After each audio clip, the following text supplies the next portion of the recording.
back to you. And Jonathan Hunt, they are going to need more resources on this. Thank you very much. I appreciate it. Certainly.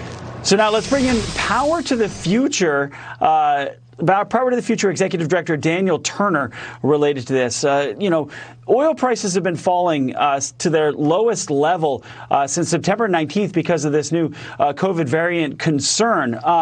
Is this drive in oil prices, is that driving the inflation, do you believe? Or are oil prices just sort of adding on to the inflation we're already seeing?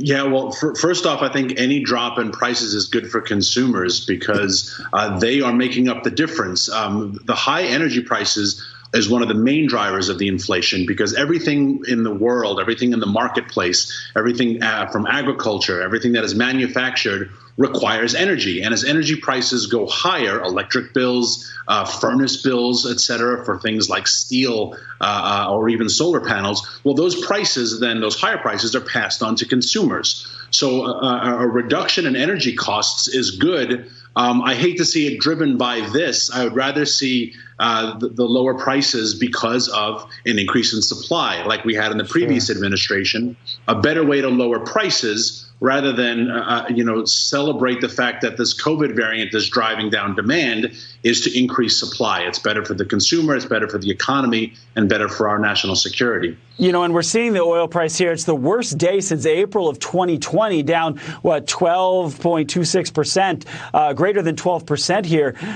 Do you feel like, you mentioned a little bit, but do you feel like the president's announcement played into this? Or is this because people are looking at, hey, more shutdowns? They say, hey, globally, if this variant of the coronavirus is really as big as some of the hype we're starting to see, then there could be global shutdowns, then the demand will decrease. Is that the real driver for this price to go down this far?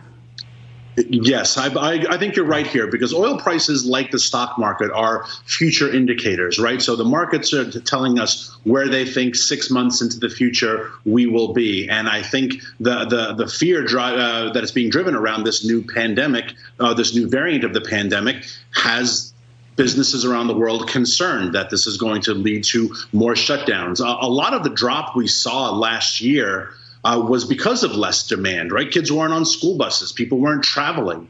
People weren't commuting to work or getting on planes. And so those huge drop in consumer activity was what drove down the lower demand and increased supply to the point that oil and gas was almost unprofitable. We're seeing a reverse of that. We've experienced it, and it looks like we're headed back in this direction. And that's terrible for the economy. It's terrible. Yeah. This volatility is terrible for marketplace. It's terrible for the American family.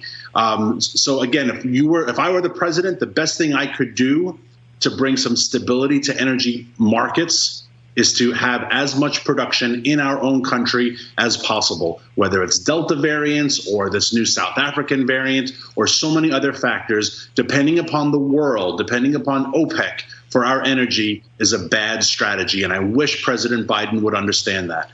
Well, we're seeing these oil prices fall, and as we know, gas prices sort of go in the same direction, but it takes a little bit longer. Now that we're seeing the price fall to $69, $68 a barrel, should we expect gas prices to follow, do you think?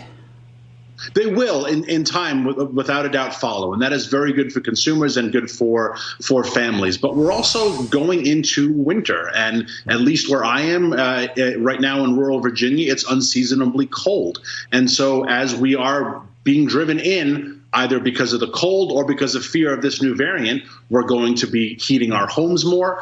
So gas prices are going to be affected by just seasonal activity. That's what normally happens this time of year. Again, so many factors go into the energy markets, consumer activity, seasons. The best way to bring volatility is to have a stable, reliable domestic supply. We've had that in the past. Past presidents, even President Obama, saw the importance of energy independence. This administration, for some reason, does not. And the American people are going to be the victims of this short-sighted principle. Yeah, Dan Turner, we'll have to leave it there. I thank you very much for your time on this. This debate is not going to go away, so we will see you in the future. I appreciate it. Thank you. Thank you. So coming up now, will President Donald Trump run in 2024?